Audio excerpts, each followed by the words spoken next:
Bom, o meu nome é Marco Antônio Fabiani, eu tenho 57 anos, eu sou médico, nasci numa cidadezinha próxima a Londrina, a 180 quilômetros daqui, no norte pioneiro, o norte velho do estado, chama-se Ribeirão Claro. Vivi lá a minha infância e o começo da adolescência e me transferi para Londrina no começo dos anos 70 para fazer o colegial e fazer faculdade, que era mais ou menos um caminho comum ao pessoal que a família tinha alguma condição de estudar, né?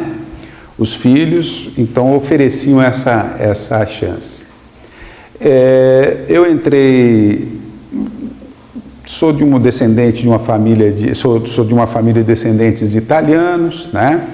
Meu avô, avós paternos e maternos eram italianos, e uma vida muito comum, acho que há muita gente do Brasil, a gente aqui do Paraná, não é isso? Viveu uma cidadezinha pequena, estudando nos colégios, nos chamados ginásios estaduais,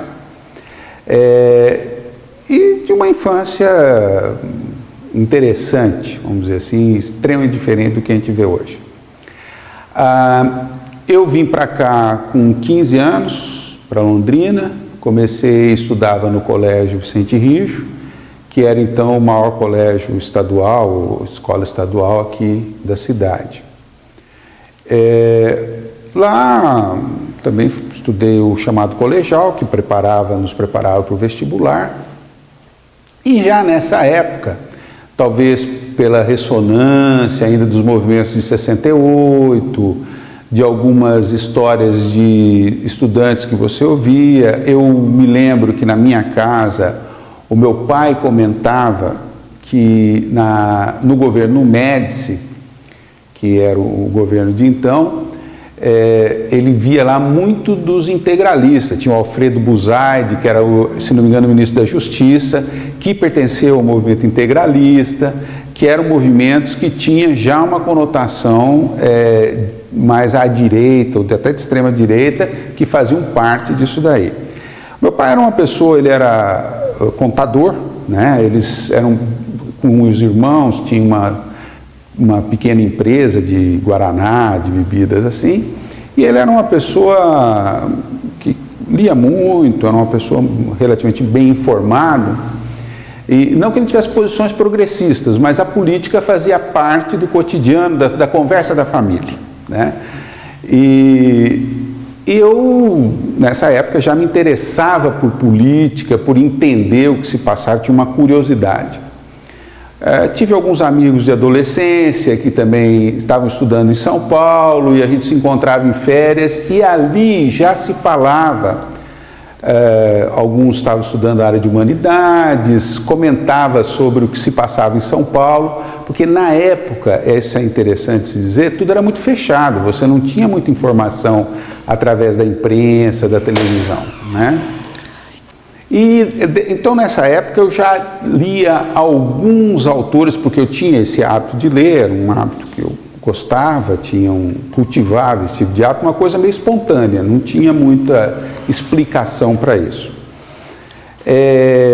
Eu li alguns autores que me despertaram interesse para a política. Eu entrei na universidade em janeiro de 1975, que eu passei no vestibular de medicina, e nessa época o movimento estudantil em Londrina já vinha num crescendo. Já existia aqui um jornal chamado Jornal Poeira, que tinha uma qualidade de discussão política bem interessante, trabalhava com uma mobilização dos estudantes. E eu logo que entrei, comecei a me aproximar e a partir de 76, talvez um ano, não consigo me lembrar com muita nitidez, comecei a participar efetivamente do movimento estudantil. Fui presidente do centro acadêmico, na época era o chamado diretório acadêmico da área de saúde, me aproximei do pessoal do DCE e comecei a participar da política dentro da universidade. O que me lembro disso, que mais chamava atenção, é que realmente existia um clima muito grande, primeiro, de despolitização. você falar de política, a não ser que fosse uma coisa muito rasa, comentar sobre um vereador ou outro, sobre qualquer coisa de política que você fizesse um aprofundamento, primeiro que ninguém se interessava muito, porque era uma coisa que não se discutia com... E a segunda, se você fosse falar, você tinha algumas palavras que foram impregnadas, que era figura, o subversivo, né? O comunista, o vermelhinho, qualquer discussão política que você tivesse que fosse de oposição ao regime, você ganhava uma pecha desse tipo assim, né? E o trabalho que o pessoal fazia no DCE era muito interessante porque, independente de qualquer coisa, no padrão e no nível que você tinha na época, eles começaram a colocar a discussão. Tinha algumas bandeiras que era o passe livre, que até hoje ainda, 40 anos depois, quase ainda é uma bandeira que mobiliza, né? Tinha a questão do passe livre, a gratuidade do ensino, uma universidade pública e gratuita, que eram discussões que, embora ninguém botasse muita fé no primeiro sentido, ela mobilizava uma discussão interessante, né? Tinha a questão do passe livre, aqui foi colocado num primeiro momento como passe universitário, que era pagava-se tinha um desconto, enfim. E evidentemente que entre as pessoas, o que se chamava na época liderança do movimento, você tinha um aprofundamento da discussão política, não é isso? Onde você definia os papéis dentro de um espectro ideológico, dentro da esquerda, dentro do que você concebia como um projeto social para o Brasil. Você era um estudioso das teorias Estudava. Quando eu entrei na universidade, eu já tinha lido alguns textos do Marx. Eu tinha um amigo na época que ele estudava filosofia em São Paulo, que era um curso que ninguém entendia por que ele foi fazer aquele curso, né? É engraçado, e hoje é uma figura de proa aí no mundo acadêmico no Brasil, né? E ele discutia isso daí, alguns textos a gente ouvia, conversava, né? Então eu não era um estudioso, mas era um leitor, um curioso, tá certo? E eu gostava, aliás, o período que eu participei do movimento estudantil foi justamente o período que eu estudei até um pouco menos, porque não dava tempo, né? Você fazia, e a nossa discussão era mais em cima de textos clássicos, do Lenin, do Marx, de tudo isso que tinha um sabor a mais, e hoje a gente olhando no distanciamento, que por ser proibido era mais gostoso de ler ainda, né? Tá certo? Mas você tinha um ambiente de repressão muito grande, tá certo? E você, conforme você ultrapassava determinadas linhas, você sentia isso, né? E o movimento estudantil em Londrina, nessa época, ele teve um papel fundamental, na minha opinião, que foi conseguir coordenar de uma maneira organizada, independente de como a pessoa se encaixava dentro de uma proposta ideológica, de uma proposta política, a construir uma frente democrática, tá certo? Que era uma bandeira de alguns partidos de esquerda e era uma bandeira a mais adequada para isso. Tanto que a mesma questão, por exemplo, apoiar uma Assembleia Nacional Constituinte, que era um anátema para o regime, que eles não queriam ouvir falar disso, isso já era colocado em discussão, já se falava sobre isso, sobre a necessidade de se reorganizar o país. Bom, isso eu comecei então a participar em 76, e o que mais chamou a atenção é que foi no dia da minha posse, da posse da nossa chapa, que foi junto com o Diretório Central dos Estudantes, que foi o Nilson Monteiro, que assumiu nesse dia. Nessa semana, ou alguns dias antes, foi sequestrado e preso um professor de medicina, que era o professor Nelson, que era ligado à saúde pública, e na época, se não me engano, ele era ligado ao Partido Comunista Brasileiro. Eu não tenho grandes informações assim, porque também nessa época ninguém definia onde que estava, porque corria esse risco, né? E O discurso de posse do DCE, que foi o Nilson que fez naquele dia, foi uma memória muito forte nisso daí, que foi inclusive aqui ao lado, no Clube Canadá, que estava o reitor, todo mundo lá, e o reitor era um representante na época do governo do Estado e era com vínculos nítidos com o regime militar. O Nilson levantou e manifestou a indignação com a prisão de um professor. Quer dizer, quando o regime ultrapassou os muros da universidade para prender um dos seus quadros docentes. Isso teve uma repercussão porque na época isso não se falava. Eles tinham uma política, a ditadura tinha uma política sempre de infantilizar os estudantes, né? Isso que era uma coisa...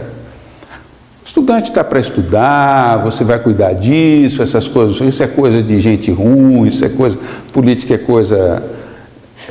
Então ficava uma coisa meio assim. E quando rompeu essa barreira, que foi um ato de coragem, porque muitas vezes naquela época você fazia um discurso... romper a luta dos jornalistas dentro das redações era essa, quer dizer, você conseguir fazer passar uma matéria que assim, driblasse a censura e essa matéria tivesse uma repercussão, era de um avanço absurdo, né? E essa foi então, vamos dizer assim, quando eu comecei a participar de uma maneira mais efetiva, foi uma coisa muito importante. A partir daí, a gente tinha um cotidiano de você estar o tempo todo. Medidas de segurança, tá certo? As reuniões, você não podia abrir os seus pensamentos todos, mas o que se procurou sempre na época foi respeitar o estágio de discussão política que era possível no limite do que você tinha. Essa foi, você ampliar os espaços onde você podia discutir coisas que estavam proibidas. Sem que, e essa era sempre uma discussão, se você ficasse falando sozinho lá na frente, que o teu risco de se complicar era grande, né?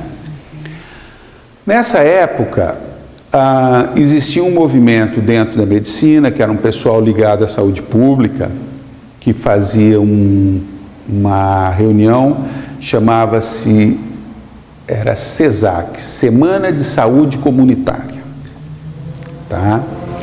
Essa semana foi um pessoal de Minas e Bahia que começou, e era um espaço de discussão política interessante, de uma certa maneira, era um pouco uma antítese do que você tinha nos chamados ECEM, que era o Encontro Científico do Estudante de Medicina, onde lá não se permitia qualquer discussão política.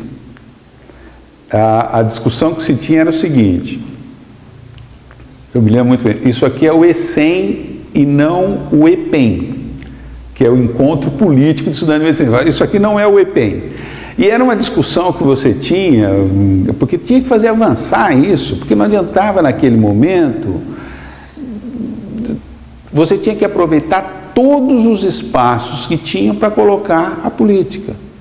Você tinha a Sociedade Brasileira do Progresso da Ciência, em cima das questões ligadas à ciência, você ampliava e colocava uma pauta mais progressista.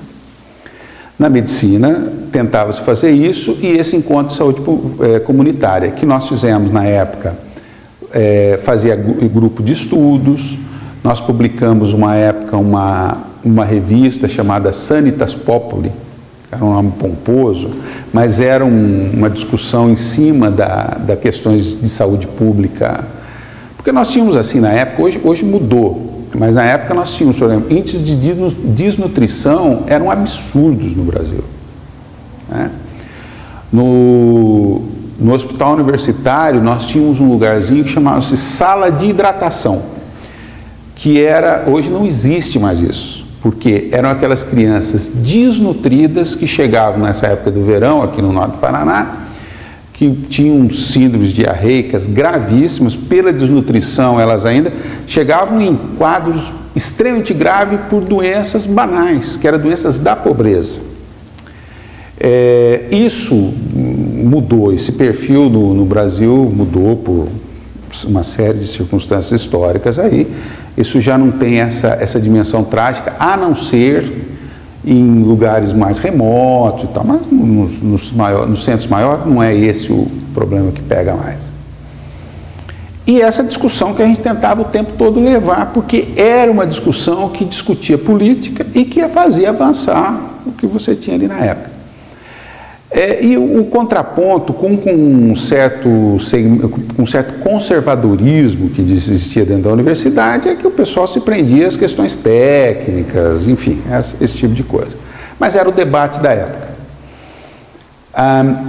E dentro do hospital universitário, a gente sempre colocou isso, nós tínhamos um jornalzinho que chamava-se Quem com ferro fere, quem com fome fere, com ferro será ferido, chamava O Ferro. Jornal. E a gente colocava essas discussões, chamava participação. Então, nesses pequenos espaços, você criou um clima de mobilização interessante aqui. E tinha o Poeira, né? Que era o maior. O maior. O Poeira era do órgão do Diretório Central dos Estudantes, né? Na verdade, ele não era um órgão oficial, ele era um órgão de um grupo do qual eu participava.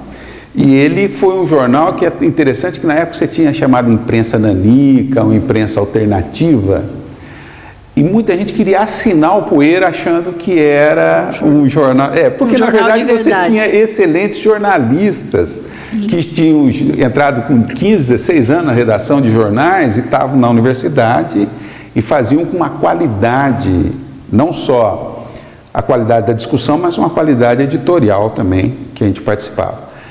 E todo sábado tinha reuniões de pauta, reunião de matéria, cada matéria era discutida, cada matéria era vista por muitos ângulos. Foi uma escola de conceitos democráticos, né, nisso daí. E depois distribuído para todos os... Para a universidade inteira. De sala em Olha, sala. isso não é uma fantasia histórica, não. A distribuição do Poeira era um acontecimento na universidade. Que nós tínhamos assim, era um acontecimento. Cada vez que o Poeira era distribuído, nos vários centros, tinha uma expectativa, era uma coisa assim, tanto que a Polícia Federal pressionava os jornais para não editarem, para não imprimirem os jornais. Os anunciantes. Os anunciantes, isso você deve ter ouvido muito. Eu fui vendedor de anúncios para o Poeira um bom tempo, porque a gente tinha uma porcentagemzinha ali também que acabava nunca vindo, né? Porque a gente sempre tinha discussão de manter o Poeira o mais independente possível, que era uma discussão que se tinha com o jornal Movimento, você fazer uma imprensa independente. E nessa época também, o departamento de comunicação na universidade, assim como o departamento de saúde pública, que era chamado de departamento de saúde coletiva, e o departamento de comunicação, que era o pessoal do jornalismo, eram uma espécie de, como é que fala assim, abrigos de lugar, de espaços livres dentro dessa repressão, desse nível de repressão no geral que existia. Né? O DCE, ele era quase que uma reitoria para os estudantes. Né? Era isso aí. Um lugar onde as pessoas buscavam apoio, abrigo, ajuda. Ele adquiriu essa credibilidade na época. Né? Tanto que você percebe o pessoal que viveu aquela geração, quando se encontra, são pessoas que têm um nível de elaboração política maior, melhor do que depois quando esse movimento se esvaziou, né? Porque como todo movimento, ele tem um ciclo de crescimento e outro não. Bom, até que depois disso daí, o fato relevante que aconteceu, teve todos esses embates, né?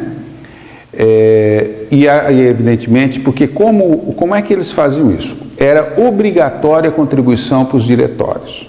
Nós sempre dissemos o seguinte: não é nossa bandeira. Nós propomos que as contribuições para os diretórios sejam espontâneas dos estudantes, seja um ato de vontade. Mas a reitoria, como é que fazia? Na matrícula, ela já tinha uma taxa de diretório que ela recolhia e ela distribuía. Tá? Bom, a hora que a coisa começou a piorar, nós conseguimos comprar uma máquina impressora, tá até hoje por aí essa máquina, não sei onde foi parar, era uma máquina que ela imprimia em tabloide, e era bem interessante e tal. Então, nós todos ali, eu era estudante de medicina, e às vezes a gente ia para o hospital universitário, ia para as aulas, era uma coisa até meio complicada, que era com a unha toda suja de tinta, de ter passado a noite imprimindo o jornal, né? E vocês podem conseguir isso daí, acho que o Centro de Documentação e Memória Histórica aqui da universidade, acho que tem isso daí em microfilmagem, os números do jornal. Acho que tem tudo arquivado isso. É uma fonte de pesquisa hoje bem interessante. Bom, aí nós tivemos um tempo depois, isso foi em 76 e 77, teve dois eventos extremamente graves que ocorreram. Um que nós participamos por uma discussão que se teve de uma reunião para a reorganização da UNE, que a UNE estava na ilegalidade ainda nessa época. E nessa reunião, que foi em junho ou julho de 77, que foi organizado, se não me engano, pelo Diretório Central da Universidade Federal de Minas, com uma comissão nacional, era uma reunião pública e ampla para discutir a reorganização da UNE, da União Nacional dos Estudantes. Nessa época já o regime tinha algumas divergências e parece, isso eu não consigo lembrar, eu sei que o governador de Minas era o Aureliano Chaves e existia lá, não sei se Minas é o 4º Exército e tal, e era o Bandeira de Melo, se não me engano, que era o comandante da região militar, que era da linha dura.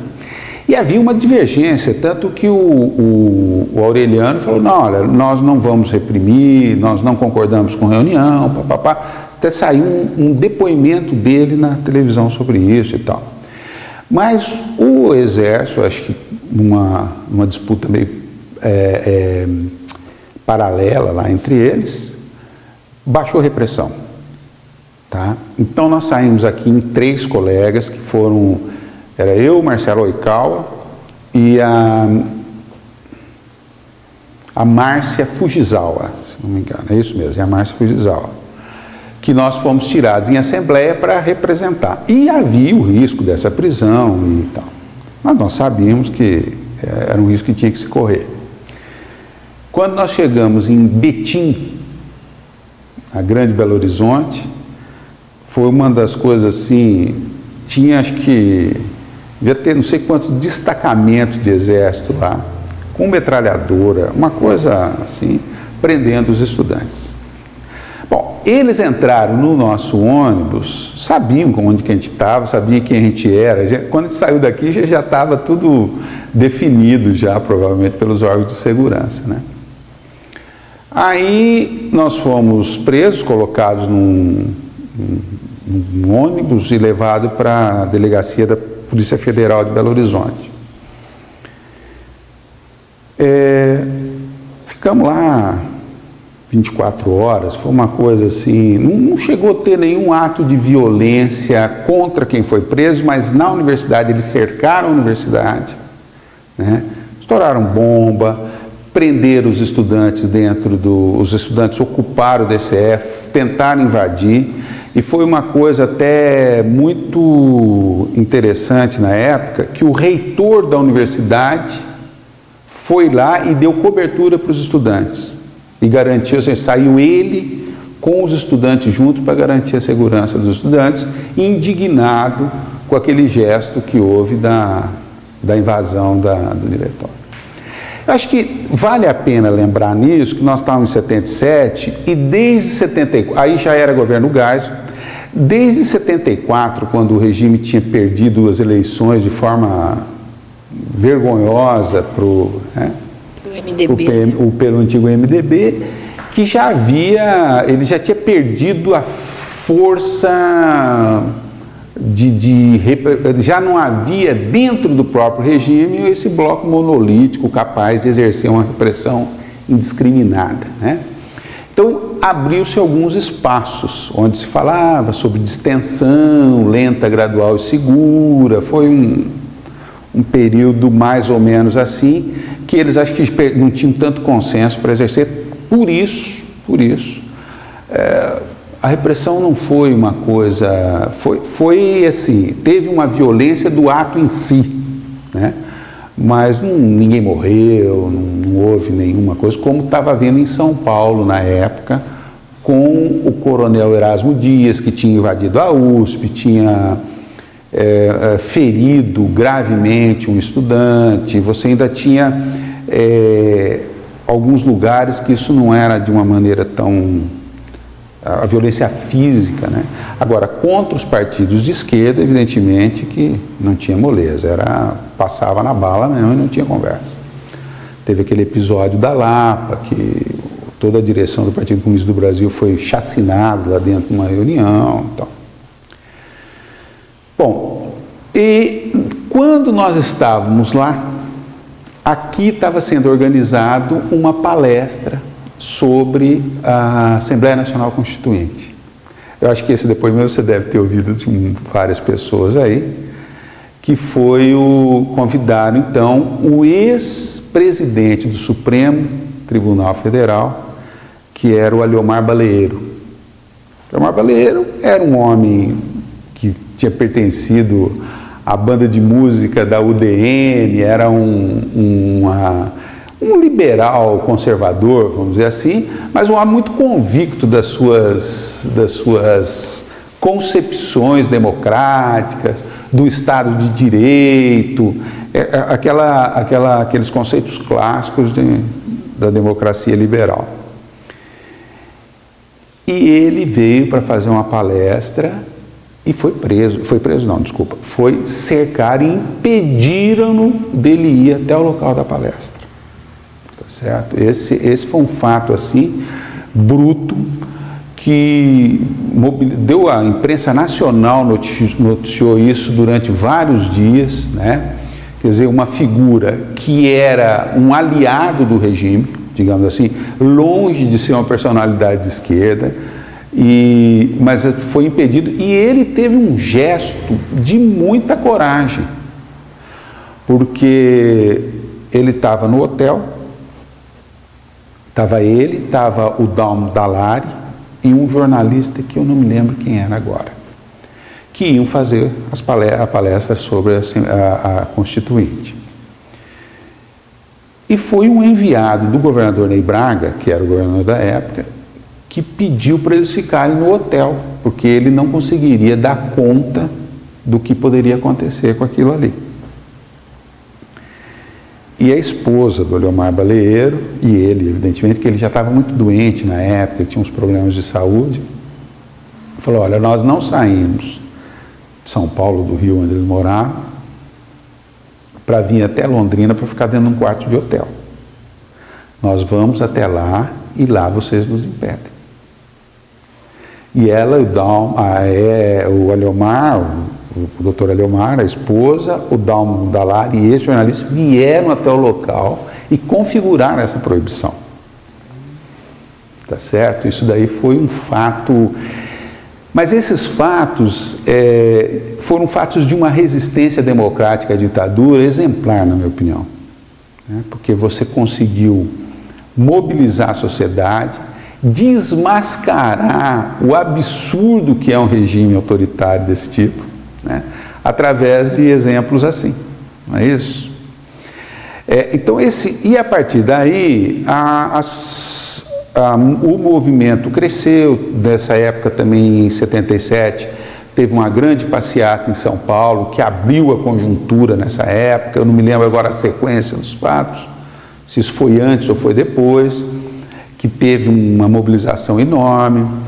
E depois, em 78, aqui em Londrina particularmente, meio que na contramão coisas que vinham acontecendo, a reitoria criou um regimento, porque a reitoria aqui na época criou uma guarda, que a gente chamava, botou o nome de SWAT, e que pegou esse nome, que era uma guarda, que você tinha um serviço, a chamada AESE, aqui dentro da universidade, que era Assessoria Especial de Segurança e Informação, que era um verdadeiro SNI. Eles têm, eu fui buscar, depois de muito tempo, lá em São Paulo, lá em Curitiba, a minha ficha que tinha no DOPS, né?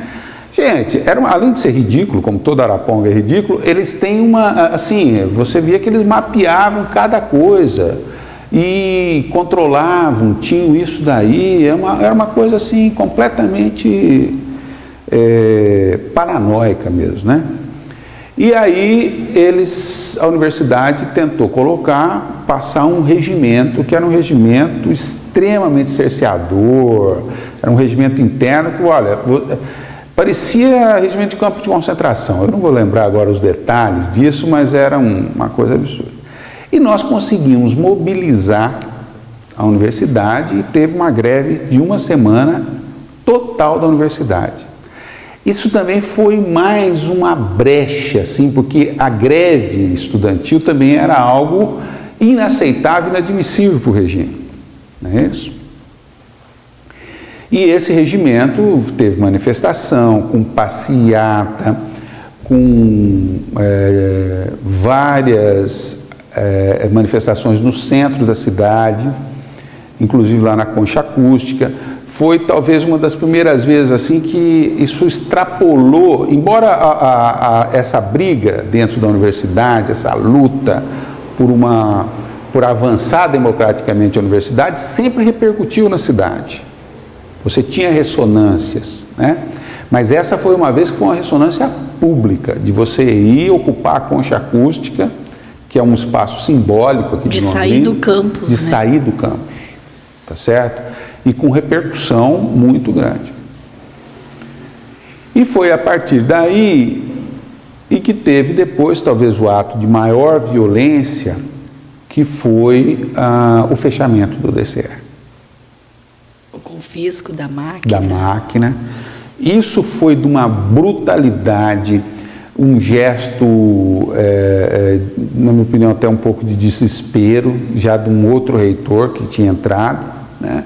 Eles invadiram, ocuparam, quebraram a parede do DCE, sequestraram essa máquina que pertencia ao movimento estudantil, ocuparam essa sede e nós fizemos, então, nessa época, fomos para uma sede que tem até hoje, ali no centro da cidade, na esquina da rua Piauí com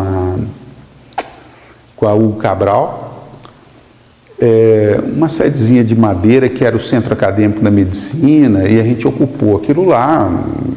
E na resistência a isso, nós tivemos discursos lá do então deputado federal, que era o Hélio Duque, que foi lá prestar solidariedade, o ex-governador José Richa, que era, na época, eu não sei se ele era senador, não, eu acho que ele ainda não era senador, foi antes dele ser governador, eu acho que ele era deputado federal, uma coisa assim.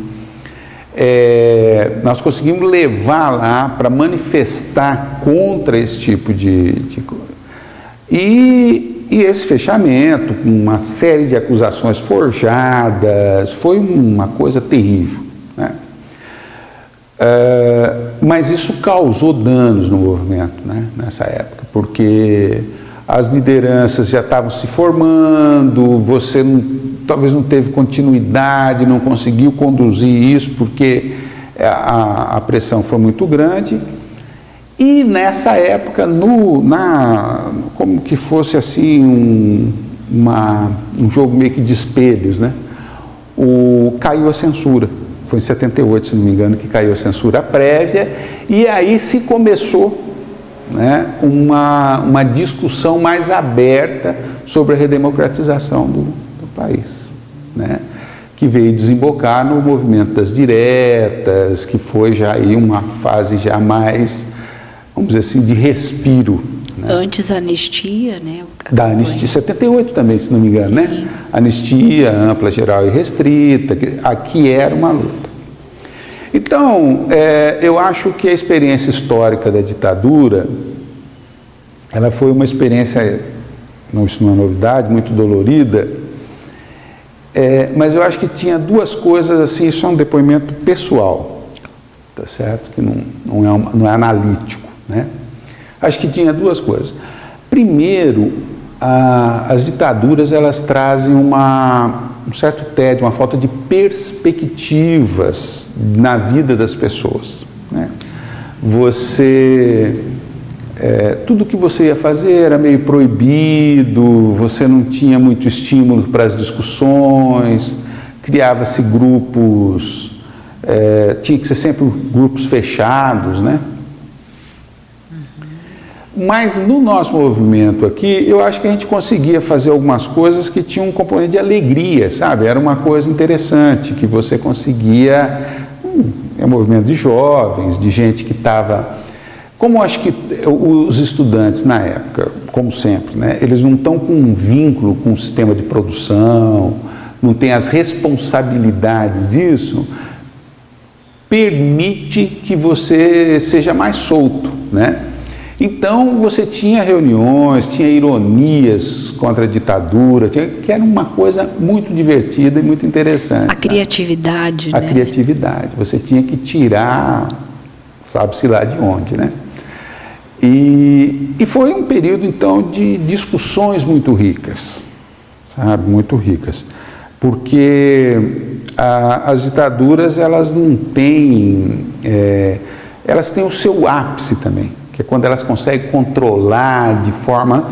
Mas essa tensão é muito difícil de se sustentar ao longo dos tempos, né? Ao longo do tempo. Ela vai ter essa dificuldade. E eu acho que essa resistência, eu estou achando até interessante esse trabalho, no seguinte sentido, a sociedade brasileira decidiu que não queria mais uma ditadura. Essa é que é a grande... Não foi o PMDB, o partido, não sei. Evidentemente que eles cumpriram esse papel de catalisador, de discussão, de colocar essa discussão, de oferecer uma alternativa que não fosse a ditadura, né? Mas essa decisão foi uma decisão trabalhada no Brasil inteiro. Porque, assim, por exemplo, o movimento das diretas depois, ele teve uma capilaridade que até em cidadezinha pequena, que não se discutia essa questão, né? Então, eu acho que foi nesse sentido interessante. Bom, e aí o que aconteceu com você, né? Tá. Depois, em 78, com a invasão da reitoria do DCE, o sequestro da máquina, como é que estava o seu curso e você e a sua vida e os seus contatos? Tá. Você chegou a fazer parte de alguma organização? Olha, nessa época eu tive um rápido contato com o pessoal do Partido Comunista do Brasil, mas que também já era um partido que estava com dificuldades internas sérias. Que, assim, embora o Partido Comunista do Brasil, ele teve uma influência aqui dentro, né? E a gente tinha um certo alinhamento, alguma coisa assim, embora nunca ninguém do movimento estudantil, enquanto participava do movimento estudantil, que eu me lembre, participou do partido. Ninguém tinha vínculo formal com o partido. Alguns talvez tivessem, mas nunca chegou a ser uma linha de transmissão direta. Esse é um aspecto. Mas depois, já estava com isso também acontecendo e uma crise profunda dentro dos partidos de esquerda também. Tá certo? Por conta do esboroamento de alguns países de referência, um monte de coisa assim, que você tinha um fracionamento muito grande lá dentro e uma rediscussão de todo esse papel, né? O que depois veio desembocar na queda do muro em 89, mas você tinha isso aí, final dos anos 70, começo dos anos 80 já tinha isso. Terminou esse movimento, eu nessa época já estava indo para fazer um internato no HU, no Hospital Universitário, me distanciei mais disso, me formei e aí eu tive que dar conta da minha vida, né? Quer dizer, vamos dizer assim. Nessa época, eu fui fazer uma residência, fiz aqui no Hospital Evangélico, já estava praticamente noivo da minha da mulher que eu vivo até hoje, e nessa época a discussão mudou um pouco. Mudou no seguinte sentido: existia a opção de ir para o... ficou de fundo. Existia a opção, grande parte do pessoal foi para o PT, que estava sendo fundado em 80. Outros, como eu fiz parte disso aí, achava que era ainda importante manter um espaço dentro do democrático, dentro do partido do PMDB. E nessa época houve um grupo que se formou chamado Grupo Fala Paraná, que era ligado ao chamado Grupo Autêntico do PMDB, que eu tive uma participação pálida. Apoiei a candidatura do Tadeu Felizmino, mas já era uma participação menos intensa, não estava à frente disso daí, estava mais cuidando da vida assim. E aí eu me formei, fiz residência, me tornei cardiologista e a minha praticamente não participei politicamente de quase nada. Participei de algumas eleições também, de um candidato progressista que tinha aqui, que isso foi em 82, que era o Oswaldo Macedo, mas não foi assim, já não tinha essa participação tão orgânica e tão intensa assim. E o grupo, de um modo geral, acabou se dispersando, esse grupo do pessoal mais antigo. Alguns continuaram na política, outros foram para a sua profissão, enfim. É um grupo que, quando se encontra, tem muita afinidade, mas essa afinidade não se traduziu em militância política, tá certo? Não se traduziu mais em militância política. Ou tem militâncias isoladas, alguns são deputados, mas assim, não existe uma orientação coletiva nisso daí, né? E eu acho que talvez a democracia tenha isso também, né? Ela permite expressões individuais que talvez na época ninguém teria como se você não tivesse unificado no grupo, né? Eu acho que o Brasil hoje está... Bom, aí eu me casei, tive 2 filhos, que também já são adolescentes, que não participam de política, né? Veem a política, acompanham, se indignam hoje com o que nós vemos. Conhece a sua participação? Conhece, um deles sempre fala, meu pai já foi preso, diz ele. Na época da ditadura. Você chegou a ser processado? Teve um processo, mas se esgotou logo depois. Na época o pessoal aqui fez uma comissão, quem defendeu os estudantes foi que foi ministro da Justiça do Fernando Henrique, e agora ele é da Comissão da Verdade, o José Carlos Dias. Sim. O doutor José Carlos Dias.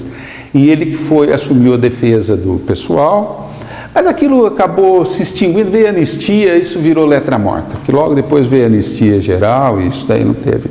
Eu nunca tive nenhum problema por causa disso daí, a não ser nada, não me trouxe nenhuma repercussão, nem positiva nem negativa dessa prisão e tal. Agora, eu acho que assim, o Brasil avançou muito, né? Mas eu acho que nós temos hoje ainda, a discussão democrática não morreu, né? Eu acho que nós temos uma longa discussão para, primeiro, né, aprofundar o processo democrático no Brasil, porque só as eleições, elas não representam mais como é que é? As eleições, elas não estão refletindo com fidelidade a vontade popular. No seguinte sentido, eu vou explicar.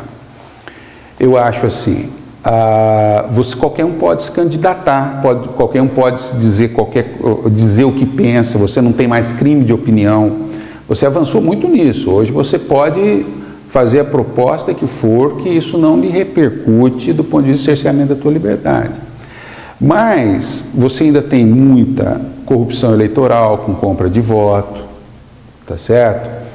Você ainda tem grandes grupos que financiam e, portanto, tem uma representatividade que alija representações mais populares. Outro dia um amigo, que é um deputado, uma pessoa muito séria, ele diz o seguinte, falou assim, não precisava muita coisa mais. Ele falou, por que não tiram o financiamento político de pessoa jurídica? Por exemplo, dizer, foi porque não há como eu concorrer com as minhas propostas com alguém que recebe o financiamento de uma grande empresa. Tá? Então, isso daí, eu acho que é um espaço que precisa ser aperfeiçoado, né? Posso falar isso? Eu posso ir falando? É pertinente isso ou não? Claro. Mostra que você, embora não esteja organicamente ligado, né, a nenhuma organização ou partido, tem uma reflexão sobre isso. O outro aspecto, eu acho que é uma coisa muito séria, né? É que a permanência muito prolongada do PT no poder trouxe uma coisa que eu acho que está sendo muito ruim, no seguinte sentido, vou explicar. Teve uma longa construção de organização da sociedade civil na época da ditadura. Os comitês de anistia, organização de sindicatos de professores, associações, tudo isso daí que representavam a sociedade civil. E eu acho que grande parte desse movimento foi cooptado pelo PT. Tá certo? Quer dizer, criou-se uma coisa que hoje eu acho isso muito ruim, é que o partido é o partido. Eu acho que um diretor de sindicato ou um membro de uma associação de bairro, ele é um cidadão, ele tem pleno direito de participar e se alinhar com o partido que ele quiser. Isso faz parte do jogo. Mas o dia que ele se senta numa diretoria, ele não pode defender os interesses do partido. Ele tem que defender os interesses da associação ou do grupo em que ele está ligado. Porque senão você tira um foco, vamos dizer assim, um poro de respiração da sociedade. Porque uma sociedade complexa, desigual, enorme como é a sociedade brasileira, tá certo? Você não pode ter consensos assim. Acho que ela tem que ter esse burburinho de opiniões diferentes. E eu acho que o papel dos partidos ou das lideranças, independentes de lideranças partidárias, é descobrir os consensos possíveis. Essa é uma sociedade democrática, na minha opinião. Ela é pluralista e ela só vai se mover em cima do que é possível construir de consenso. Então, por exemplo, a questão da corrupção. A corrupção é uma chaga profunda. Se a gente vê agora no estado de São Paulo, com aquela máfia do ISS, prenderam os caras, bloquearam, a arrecadação subiu 30 milhões no mês seguinte. Tá certo? E esse é um exemplo que eu estou dando, que é o mais, fora o resto, né?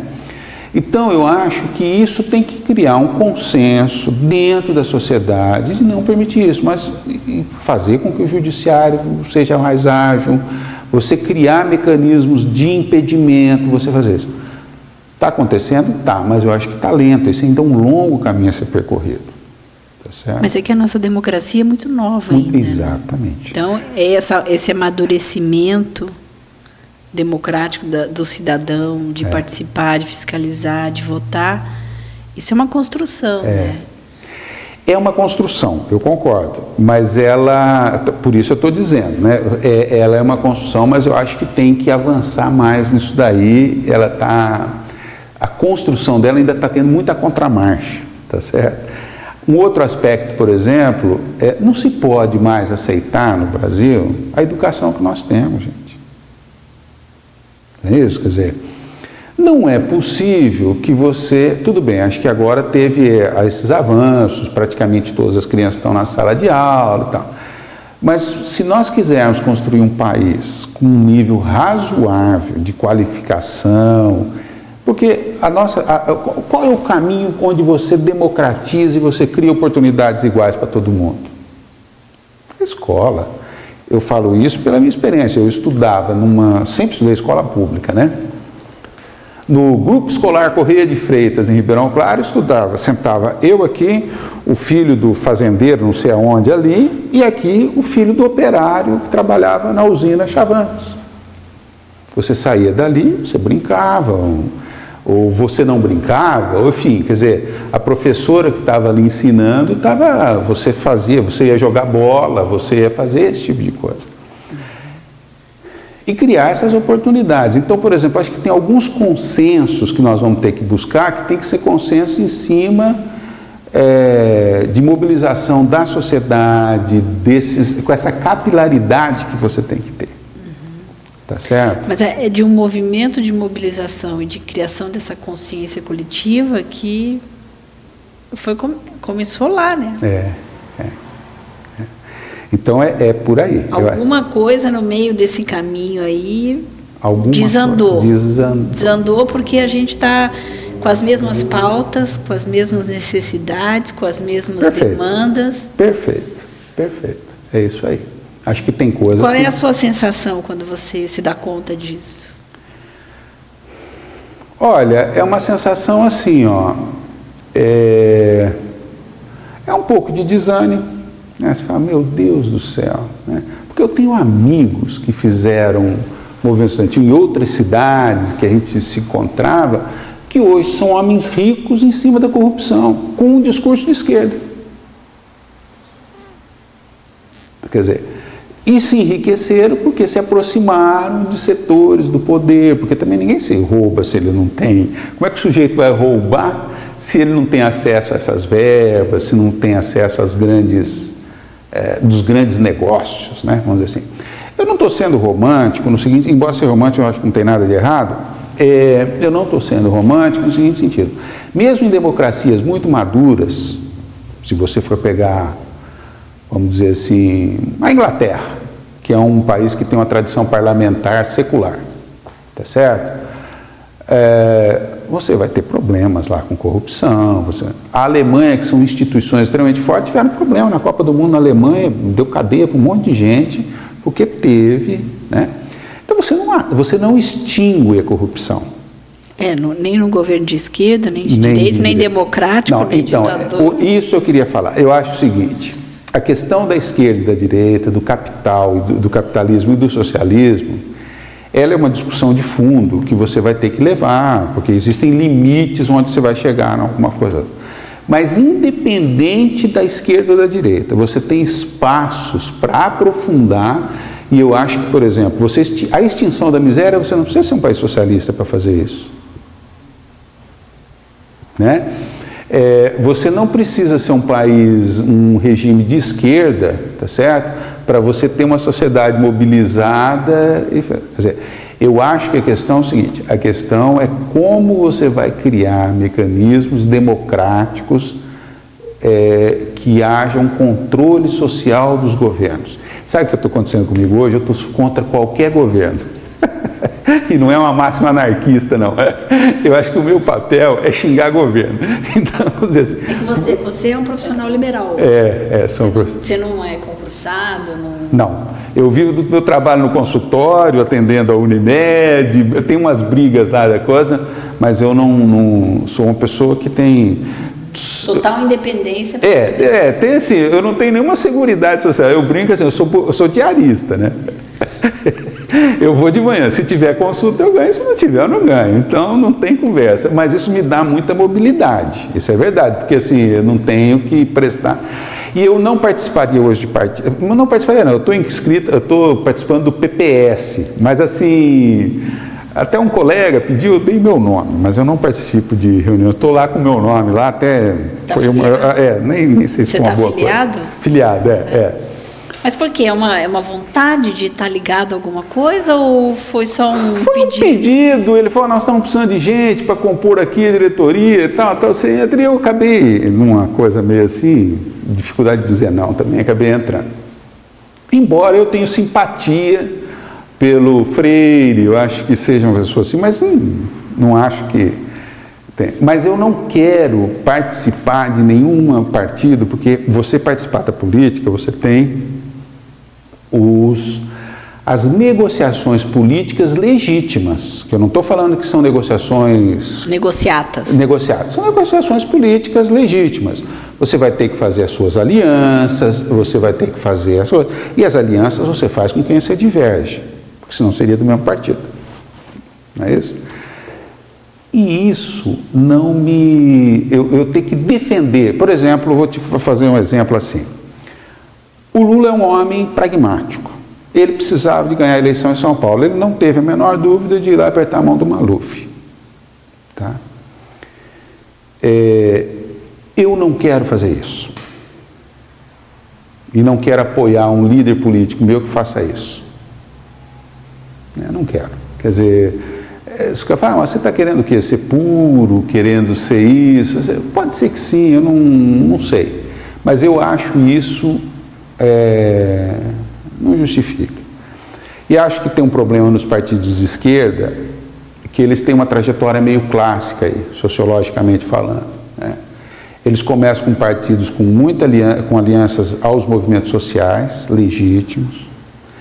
Eles se organizam em cima disso e eles legitimamente passam a representá-los e chegam ao poder.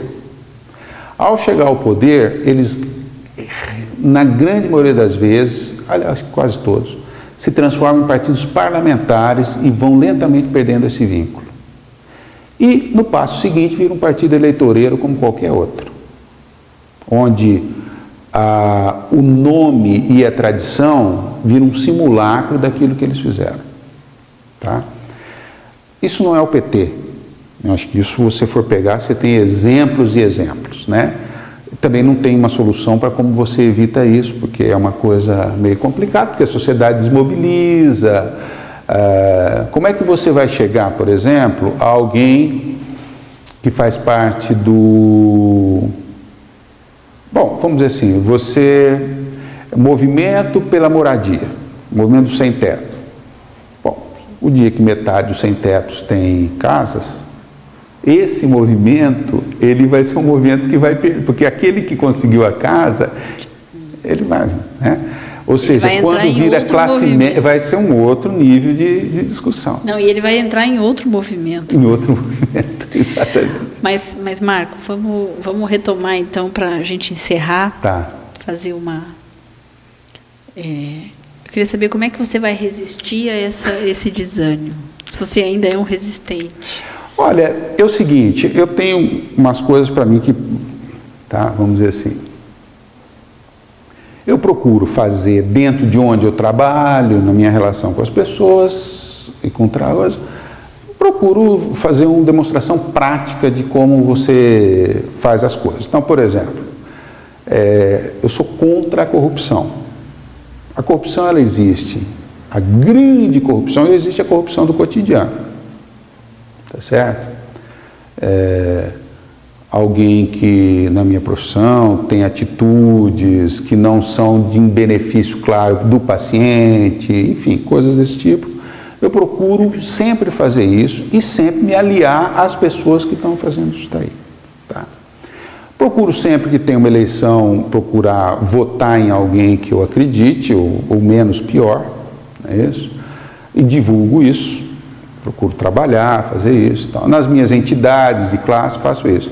E estou tendo um espaço da literatura que, na literatura, você discute, não de uma forma imediata, mas você discute a condição humana sobre as suas diversas vertentes aí, né? Eu acho que isso tem um papel a ser cumprido, é um papel de formiguinha, que não é muito diferente do papel de você ser um líder estudantil de uma cidade menor, pequena, que você está lá na tua sala de aula tentando colocar uma ideia democrática, uma ideia assim, né? E na medida do possível, e colocando para as pessoas o que você pode fazer. É um trabalho individual de formiguinha, né? E não me vejo em nenhuma participação política, assim, partidária, uma coisa assim, não. Nem naqueles moldes, né, de engajamento daquela época. Não, isso aí não. Acho que aquilo foi uma época, foi um momento, teve o seu papel, né? Porque tem muitos que continuam, né? Continuam, e eu acho muito bacana quem continuou, sabe? Aqueles que se mantêm... Porque tem muitos também que continuaram, mas continuaram. Daí foi bom, então é melhor ficar aqui. Eu acho que eu ajudo mais. É verdade. Se quiser finalizar isso, se tiver mais alguma coisa... Eu só queria dizer o seguinte, que eu estou achando, até falei mais do que devo, mas isso é um problema meu. De qualquer maneira, eu achei esse trabalho muito interessante, acho que é preciso fazer isso, acho que com o tempo começa-se a atenuar, né, o que foi uma ditadura. Eu acho que as condições históricas para você ter uma ditadura nos moldes que foram a ditadura militar dos anos 70 em toda a América Latina, eu acho muito difícil que isso ocorra. Mas ela pode acontecer não mais assim, às vezes, num país todo, mas em estados, em outras situações. E a questão de você criar um país democrático, baseado na lei e na justiça, eu acho que isso é uma meta que não morre. Nós não podemos esquecer o seguinte, que tem muita gente no Brasil, com todas as leis que existem, que estão submetidas à lei do tráfico, por exemplo, que é um estado paralelo, e toma a casa dele e ele vai fazer o quê? Vai reclamar para quem? Ele está sendo submetido ao pior de todos os fascismos, né? Acho que é isso.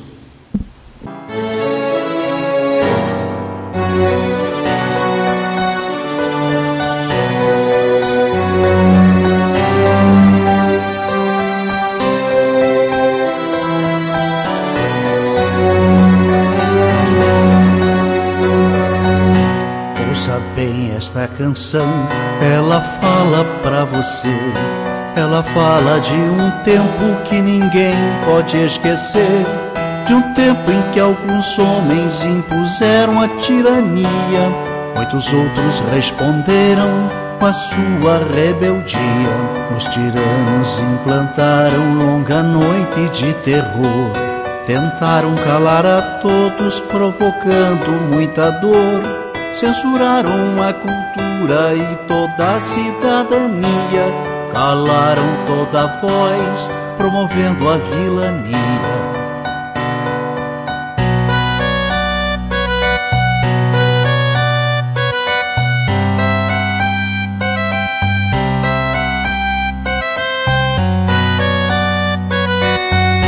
Pelas fábricas, escolas, nas ruas e construções, reagiu o nosso povo à violência dos grilhões. Resistiram estudantes, camponeses e operários, foram homens e mulheres a enfrentar os sanguinários.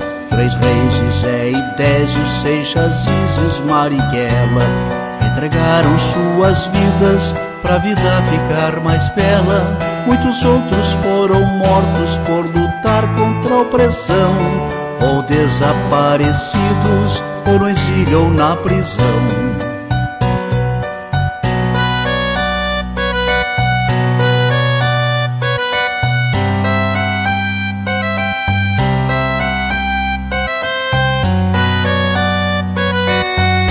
Com a luta desses homens derrotou-se o opressor. Muito sangue derramado, muita lágrima e suor. Quem tem medo de retorno não se sinta equivocado. O terror que foi um dia poderá voltar dobrado. A mesma vigilância de quem ama a liberdade poderá impedir que volte o império da maldade. Mas a luta continua por justiça e pelo pão, pela reforma agrária, por saúde e educação.